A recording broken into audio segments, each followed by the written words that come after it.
So I think one thing we have not introduced to all our audience today is on your table there is a card. There's green and red color cards. Everybody has them. Yes, if you can show me green.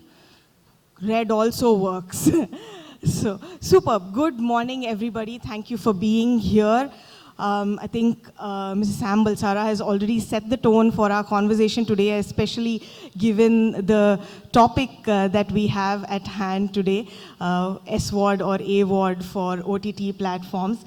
And thank you, panelists, for being here, Kashyap, Soumya, and Sandeep. And in fact, the panel here is a fantastic one. We have Soumya, who represents, the hardcore SVOD part of the business.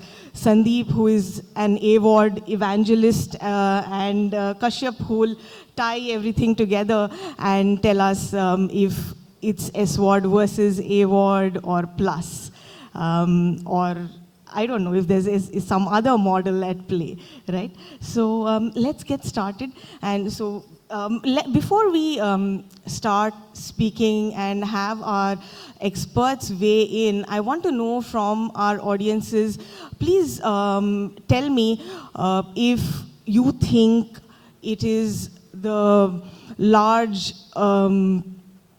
Indian population is going to pay to watch content online, given the habits that they have had until now. Please, yes for green, no for red. Are Indians beyond the urban cities willing to pay for content? What do our experts in the room think? Okay, that's a overwhelming red. There are some optimists who think people will pay. Maybe you are paying already. So let's see what our experts have to say. Let me start with you, Soumya, if you can tell me. Hoichoi, right from the beginning, has been all SVOD. What prompted this? And if you can also bring us to talk about the fee that you charge consumers today for consuming content on Hoichoi, which has gone from 600 to 1,000. Is that good enough for you to have a decent ARPU? So Hoichoi was launched back in 2017, and since then we believed with the principle that if you give very premium quality content, we want the customers to pay at the end of the day, right? Because content cost since 2017 has significantly gone up. And one of the core thoughts that we had, that ultimately we are a Bengali-driven OTT platform, right? Yes, there are 250 million people in the world who speaks the language, equivalent to the population of US, quite a big addressable market. But having said that, in India, we are still very niche, right? So even though we have global operations, it's very difficult to generate any kind of meaningful revenue if Hoichoi would have been a pure play AVOD model. I think Hoichoi's dream is not to become a YouTube at the end of the day. We want to grow very sustainably, which we have been doing. We want to invest in creating a big content ecosystem. We have done over 150 original shows till date. And the promise that we give to our customers is almost 2 to 3 original shows a month, along with a movie. So, and what we have been seeing is people are paying for it. We have always continued to increase our pricing year on year. Today we charge 1,000 rupees for a yearly subscription. Of course, international subscription prices are very different and much higher. And what we feel is we have been able to build a brand which is growing very sustainably. We are not burning money. We are generating decent amount of revenue. But if it was only pure play AVOD, we would not been able to achieve that scale to have those kind of meaningful money flowing in. CPMs are low, fill rates are low. It's very difficult for, let's say, pure play subscription business, or let's say the businesses that we are looking to build to sustain pure play on AVOD.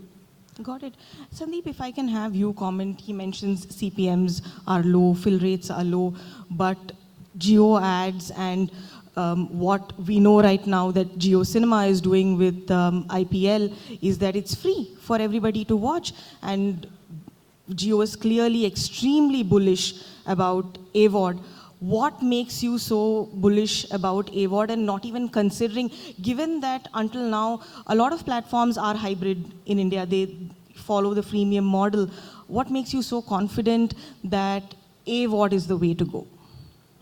Good morning, everyone, firstly. Definitely, everyone gave a red to the AVOD model. In India, definitely, people optimize every bit of, money that they have. But apart from that, there are three large global trends which are happening. One is all of us are coming out of COVID. The economy is opening up. The users on OTTs are dropping, right? And everyone is feeling that. Yesterday, I think Netflix announced that they have reduced their subscription pricing in 100 countries. And that's a huge statement, right? Apart from this, the macroeconomic conditions where the inflation is rising, where people, were using 3 to 4 or 5, 6 OTT platforms, they are bringing it down to 2 or 3. Because firstly, they don't have time to watch it right now because they are going to offices. And the next thing is inflation is hitting them in every bit of it. The third big thing which happened last year is Netflix announced AVOD model, right? And that was a big statement in itself because most OTTs that are coming into the market are following the likes of Netflix, especially in the SVOD model.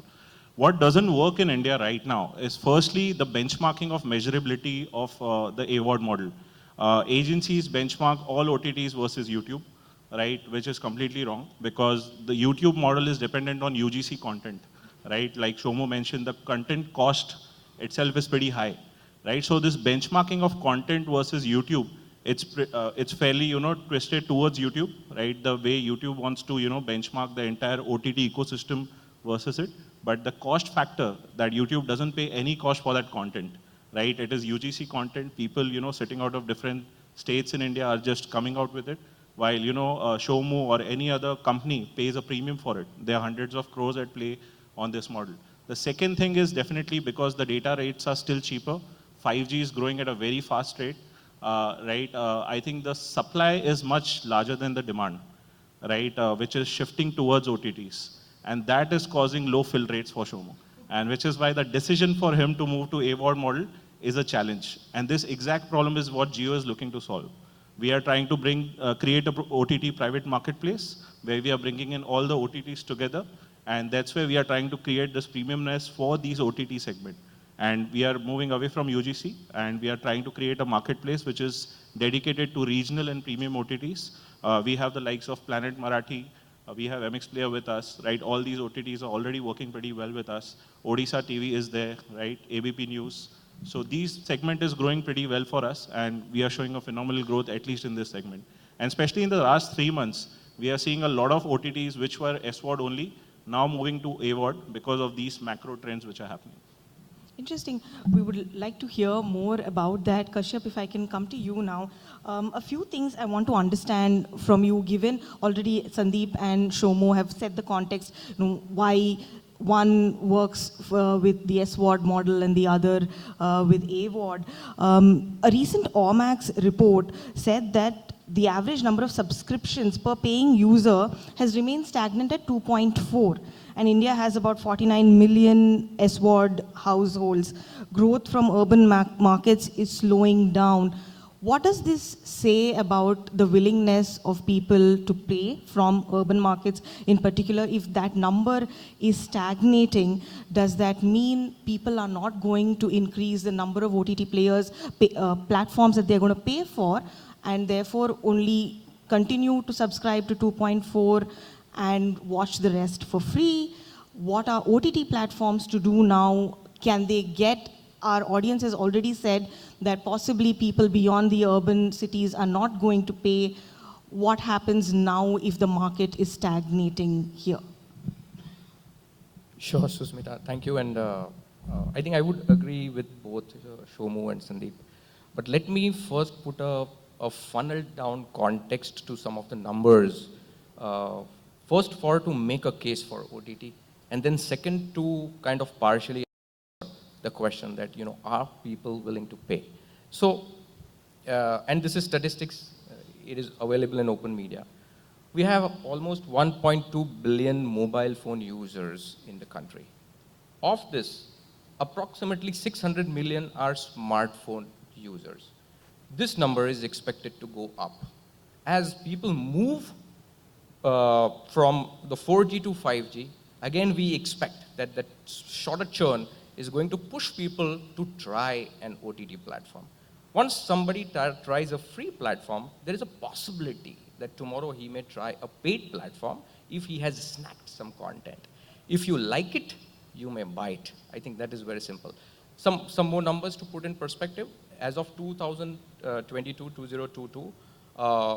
the OTT viewership is, the population is around 4.38 million, right? Of which 30% is SVOD, the balance is AVOD. If we look at the revenues, we stand at close to 2.35 billion. Again, of which 51% is SVOD and 49% is AVOD, so we are neck to neck. What am I trying to say? I'm trying to say is that we are in a market, we have more than 40 OTT apps trying to fight for eyeballs, one. Still, everybody has found its niche because they cater to different audiences. The beauty about India is that if you have a product, you will find a segment. And that is where OTTs play. So Hoichoi, for example, plays a very niche Bengali audience, premium. And to that extent, if we look at the likes of Netflix or Alt Balaji, everybody has found a niche audience. Now, the question, are people willing to pay? You know, if we go back to the CPG industry, you know, when packs were available in large, and then somebody had an idea to say that let's make a smaller pack. And there came the invention of pricing, right? Which most of the OTT platforms are now exploring. So when somebody is trying to now explore an AVOD or go to an AVOD, he's exploring. It is either a new source of revenue for him, or because if the growth has plateaued, this is going to be an additional source of growth for him. Let me tell you today, impeccably strong first-party data is available either with the social media platforms or it is with the OTT. And that is why certainly for advertisers, it does make a compelling and convincing media proposition why they should invest on digital too. So to answer the question maybe in short, it depends on what you are charging the customer. Rather than saying, is he willing to pay yes or no?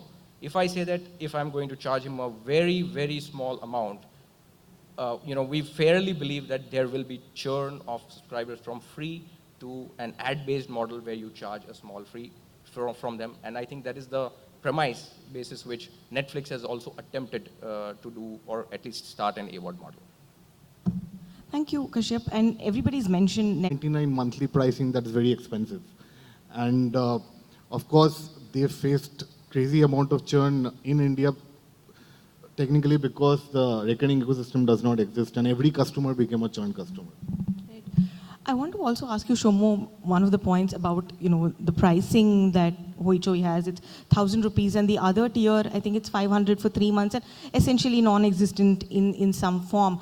But other platforms, Hotstar, Netflix, are all and even to some extent Amazon Prime Video, trying out with tiered subscription plans. Why is that something you have not considered? Can you explain? I think one of the biggest reasons goes back to my earlier point. Everybody's a churn customer in India, and naturally you have to protect for that. It's almost like Hoichoi operates on an e-commerce model. We essentially look at transactions rather than subscriptions, right? And that has been the acquisition strategy. We are paying 200, 250 rupees to acquire a customer. We believe the customer should be paying 1,000 rupees for that. And then only we can invest 70% back into creating content. And that has been the thought. Got it. Sandeep, I want to come to you. If you can speak to us a little about advertising on OTT platforms.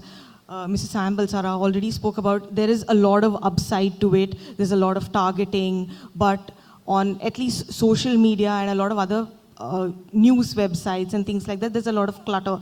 But one thing that OTT platforms have is that engaged viewer for half an hour or 1 hour. But unlike an IPL where there are so many different ad cards and things like that, where there's call to action, there's some way to convert, download, things like that. On your normal, you're watching Modern Family, whatever, but there, and especially now with the growth of CTV, call to action is still something that's difficult on OTT platforms. How are you addressing this? Is this something that advertisers speak to you a lot about? How are you solving for this?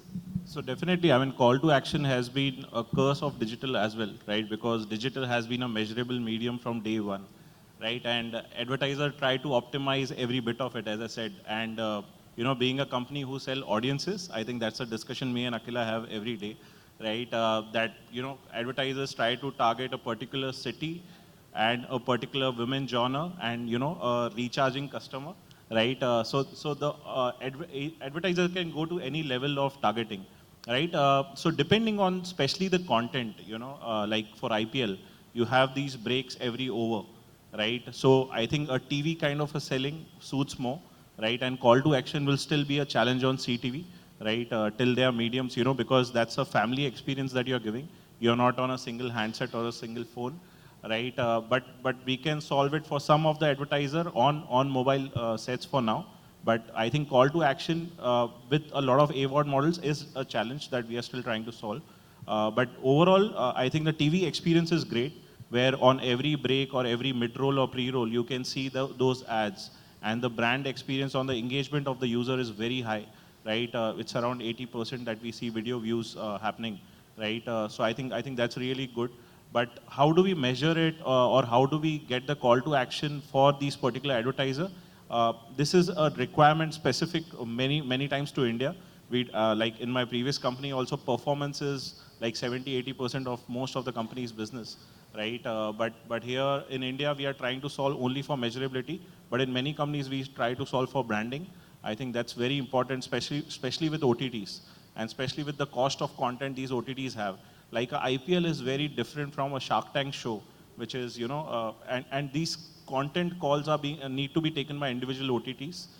Where JioAds come in is where we try to segment the entire OTT private marketplace and we try to play it on a generic content.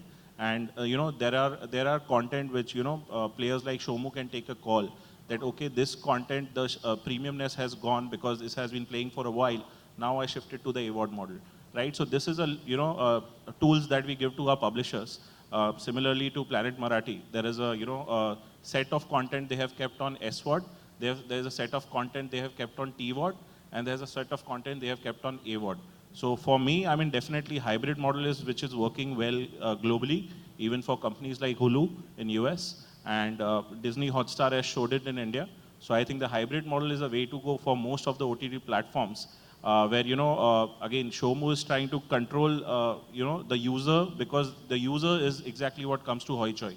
If he gets into the AVOD model, he's basically giving his control to the agencies and the advertiser. So that's what I think he's only targeting branded content where he decides which content or which advertiser comes to me, right? So I think that's also making a lot of sense for profitability. Got it. Thank you. Kashyap, if I can have your closing thoughts on the hybrid model and what could work for OTT platforms in the India context, given everybody is so price sensitive, we're already stagnating, the urban growth is stagnating. If you can tell us a little, put what Sandeep and Shomo have already told us a little into context. Everybody, you should also know that we are lucky to have Kashyap today because this evening, Deloitte is coming out with their TMT report, and he's giving us a little, some of the numbers he might have already spoken about are part of that report. So if you can sum it up for us. Sure, and even before I sum it up, let me tell you one thing which we don't know, which may happen. Now it's, a brand like Netflix is of course trying to also step into the AVOD model, and there is a pricing to it. We don't know that how much of the customers who sit dedicatedly to SVOD may also move to an AVOD with a smaller fee. And that is certainly going to make them relook at their P&L, their economics of, the natural churn which may happen from the SVOD subscriber to an AVOD. This is what we don't know what will happen. And it's just kind of a wait and watch because eventually the numbers will come out. So Can there be a natural churn? The answer is yes. And this can happen with any platform who wants to apply both the models, SVOD and AVOD. Now, as far as our expectation from the industry is concerned, again, I say that by 2027 we expect this to reach almost 5.3 billion US dollars. So is OTT still a very good story for India? The answer is yes. We have not spoken much about aggregators, but let me tell you, today for smaller OTT apps, specifically regional apps, it's very difficult for them to achieve scale, right? The cost of acquisition and the cost of distribution is very, very high for them. And that is where I think these aggregators are playing a very, very good role. So these aggregators will certainly help these platforms, to have visibility in the market and get some money. But remember, it's an ARPU game. It's a low value, high volume game, because if you're an aggregator, there is certainly a price arbitrage which you will have to offer. Irrespective, for all the players who are still ad-based on aggregator, they will have better visibility because they will have assurance on the distributor's numbers. So I think aggregators has to play a critical role. And AVOD, again, whether to go AVOD as SVOD is more about strategy. But for all OTT brands who see their growth plateaued and who have now seen that, yes, we can monetize data, because it is eventually about data. If you can help a brand to reach the right customer, who has very high probability to buy the brand, then there is a monetization opportunity there. So certainly it's a question of strategy. It may not be common for all, but we expect that, yes, there will be, AVOD will certainly see a lot of adoption. We expect that SVOD will grow by CAGR of 19%, AVOD slightly slower, maybe close to 16% over the next 5 years. Thank you so much. Does anybody have any questions for our panelists here? Yes.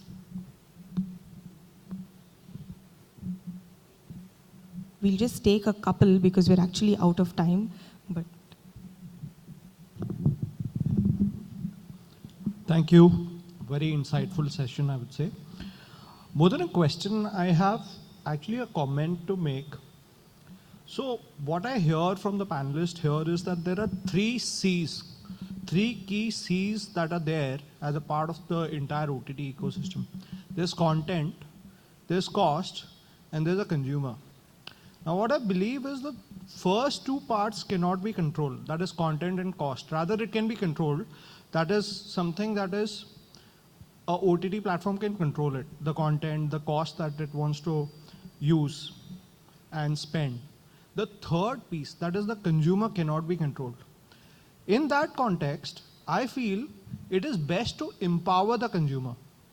When I say empower, give him the choice of selecting ads, hybrid, non-ads, in which a Gen Z, Gen Y sort of a user, even if he is able to save 200 rupees on an annual basis with limited ads, that could reduce the fourth C in the overall ecosystem, that is churn. That is what I personally believe. These are my thoughts. very well put. Thank you so much. So you had a question. We'll just take this one and then wrap up. So my question is especially for Sandeep.